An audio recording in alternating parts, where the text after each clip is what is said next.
Dan saat itu, ada seorang warga yang memergoki aksi Duloh. Warga itu pun langsung lari sambil berteriak minta tolong. Dan tak lama kemudian, aparat berdatangan. Mereka semua membawa senjata lengkap. Rumah Bimirah dikepung. Seorang komandan berteriak meminta siapapun yang ada di dalam rumah itu untuk keluar dan menyerahkan diri. Selang beberapa saat, pintu rumah pun perlahan terbuka. Muncullah dua anak Bimirah dari rumah tersebut. Buru-buru si komandan mengamankan kedua anak itu. Mereka sangat ketakutan. Kata mereka, ada pocong di dalam rumah itu. Si komandan benar-benar kaget. Bukankah pocong itu sudah dibakar? Kenapa bisa bangkit lagi? Tanya si komandan di dalam hatinya. Lalu dari pintu rumah itu muncullah sosok Duloh yang sangat mengerikan. Kain kafan penuh dengan bercak darah. Duloh berdiri tepat di depan pintu. Kedua matanya melirik kiri kanan. Semua aparat yang ada di sana terheran-heran sekaligus ngeri melihat wujud pocong Duloh yang hidup itu.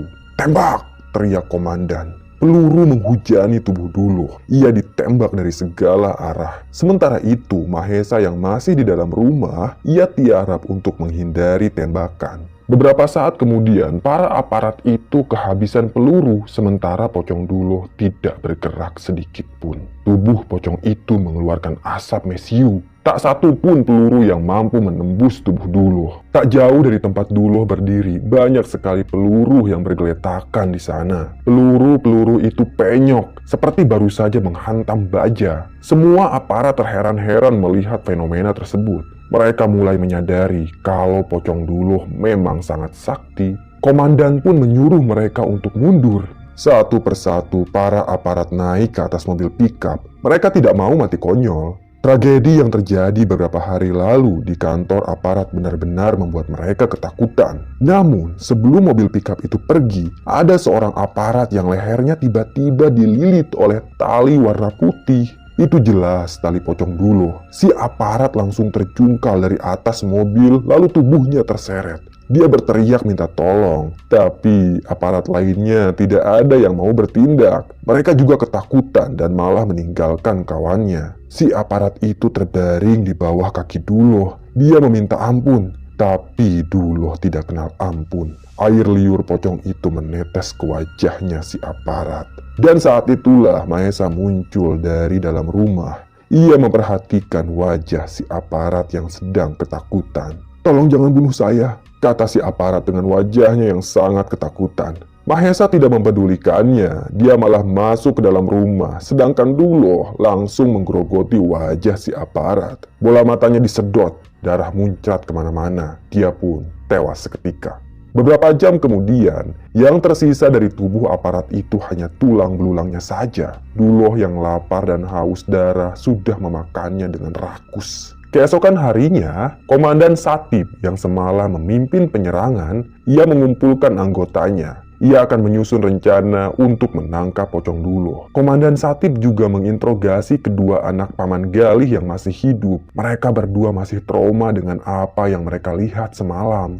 Kata mereka, Mahesalah yang menyuruh pocong itu untuk membunuh Bimirah. Jadi, pocong itu sepenuhnya dikendalikan oleh Mahesa. Baik, kalau begitu, kita harus tangkap Mahesa. Menurut informasi, Mahesa ini bekerja di kawasan tambang Lorong Agung. Kita langsung sergap saja dia, kata Komandan Satib. "Siap, Komandan," ucap anggotanya serentak. Pagi itu juga, gerombolan aparat berangkat ke Lorong Agung untuk menangkap Mahesa. Dan setibanya di sana, semua anggota turun dari mobil pickup. Mereka bersenjata lengkap seperti hendak menangkap seorang teroris. Tembakan dilesatkan ke langit. Semua pekerja tambang mengangkat tangannya. Mereka juga disuruh tiarap agar tidak ada orang yang melakukan perlawanan. "Di mana Mahesa?" bentak Komandan Satib.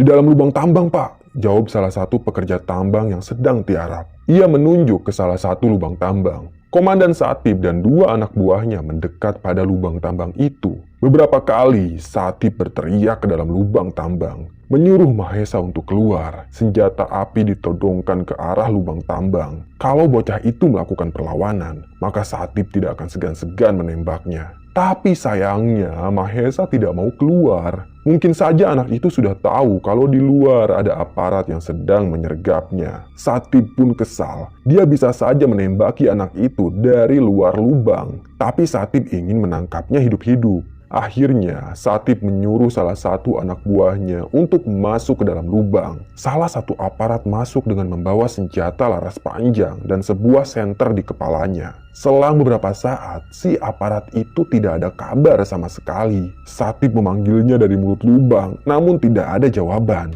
Aparat yang lain mulai ketakutan. Si Satib malah menyuruh anak buahnya lagi untuk masuk ke dalam lubang tersebut. Dan lagi-lagi aparat yang masuk ke dalam lubang hilang begitu saja seperti ditelan bumi. Suaranya tak terdengar sama sekali. Rupanya Satib tidak menyerah. Dia malah menyuruh anak buahnya untuk mengambil tali tampar. Kemudian 3 orang aparat mengikatkan tali itu ke pinggang mereka. Kali ini mereka bertiga akan masuk ke dalam lubang tambang dengan membawa tali. Sementara Satib memegangi ujung tali itu dari luar lubang. Awalnya belum terjadi apa-apa. Ketiga aparat itu masuk ke dalam lubang tambang.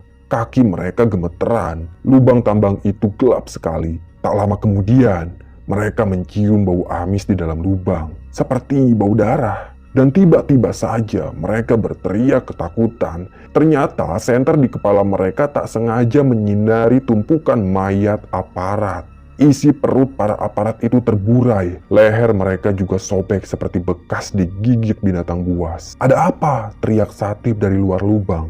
3 aparat itu tidak menjawab. Mereka malah berteriak seperti sedang disiksa. Lalu Satib meminta bantuan anak buahnya untuk menarik tali tampar. Tali itu terasa sangat berat, bahkan seperti ada yang sengaja menariknya dari dalam lubang. Kemudian Satib dan anak buahnya terjungkal. Tali itu seperti dilepas begitu saja dari dalam lubang. Buru-buru Komandan Satib bangkit dan langsung meraih tali tersebut. Anehnya, tali yang Satib tarik terasa lebih ringan, padahal barusan berat sekali. Dan saat ujung tali itu berhasil dikeluarkan dari dalam lubang, tampaklah 3 tulang pinggang yang masih berlumur darah tersangkut di tali tersebut. Satib dan para anak buahnya kaget bukan main. Mereka semua sangat ketakutan. Yang mereka hadapi bukanlah makhluk sembarangan. Pocong Dulo sangat ganas dan tidak bisa dikalahkan begitu saja. "Kita kasih granat saja, Komandan," saran salah satu aparat. "Jangan,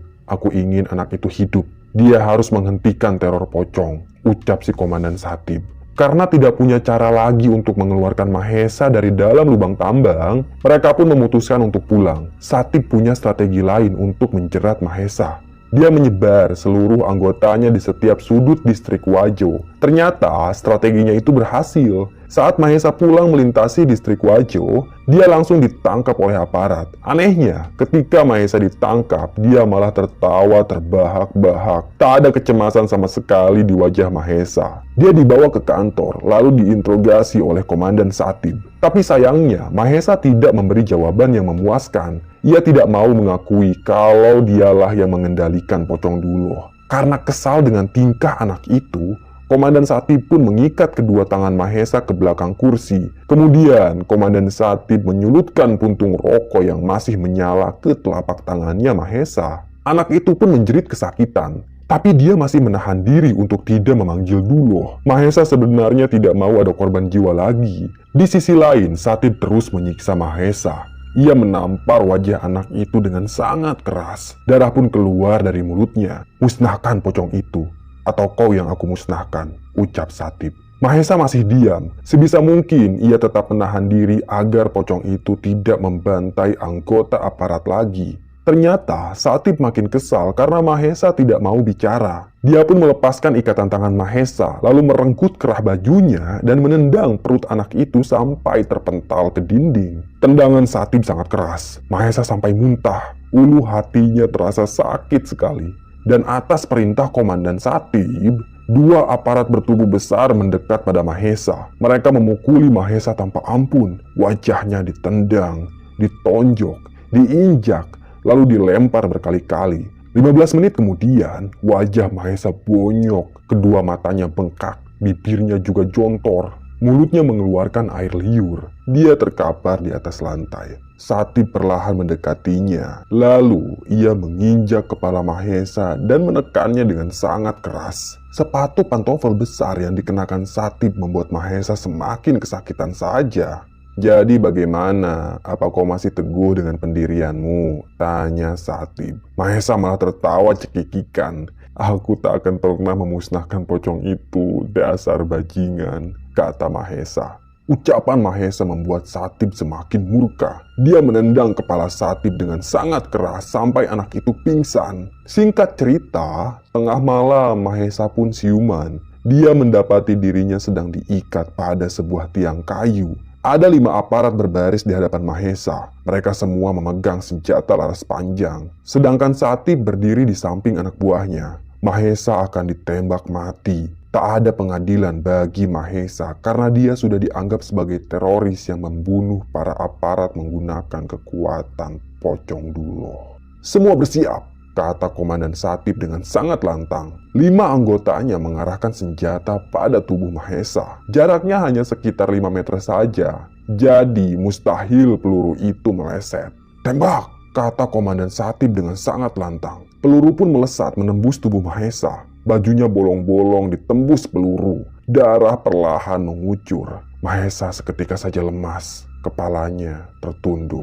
Salah satu aparat mendekati Mahesa. Dia memeriksa detak jantung anak itu. Tak terdengar detak jantung di dada kirinya Mahesa. Ia memang sudah tewas. Satip pun tersenyum. Dia berharap dengan tewasnya Mahesa, Pocong Duloh tidak lagi meneror distrik Wajo. Tali yang mengikat tubuh Mahesa dilepas. Ia digendong ke sebuah liang lahat. Komandan Satip sudah menyiapkan liang lahat itu sebelum Mahesa dieksekusi.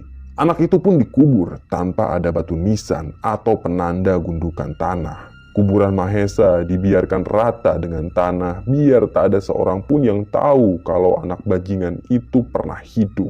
Selang 2 hari setelah kematian Mahesa, tak ada tanda-tanda kemunculan Pocong Duloh di distrik Wajo. Kabar itu membuat Komandan Satip lega. Pasti dugaannya benar, kalau Mahesa tewas, maka pocong itu juga tewas. Suatu malam, Satip sedang duduk di meja kerjanya sambil menikmati rokok kretek. Namun, tak lama kemudian, masuklah seorang aparat dengan wajah pucat dan penuh dengan keringat. Dia tampak panik sekali. "Lapor komandan," kata aparat itu. Satip kaget. Dia langsung berdiri. "Ada apa, ha?" tanya Satip dengan nada tinggi. "Kami menemukan 2 aparat tewas di alun-alun distrik Wajo. Isi perutnya keluar semua. Lehernya juga seperti habis digigit binatang buas," ucap si aparat itu. "Pocong Duloh," desis Satip.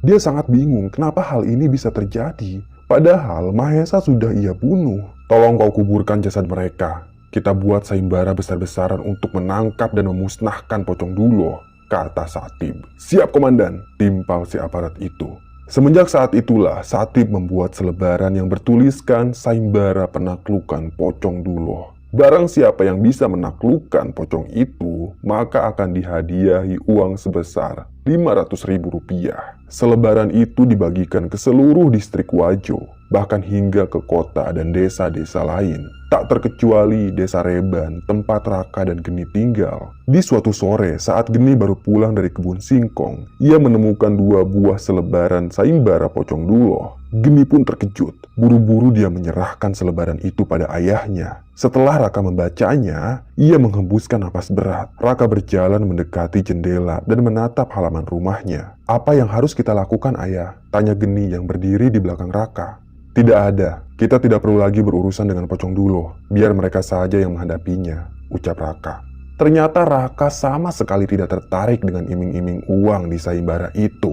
Geni lalu masuk ke dalam kamarnya. Dia duduk di tepi ranjang sambil tertunduk. Tak bisa dipungkiri, ada rasa khawatir di dalam hati Geni saat tahu kalau pocong itu bangkit kembali. Geni tahu betul betapa ganasnya Pocong Duloh dan pastilah pocong itu akan memakan banyak korban.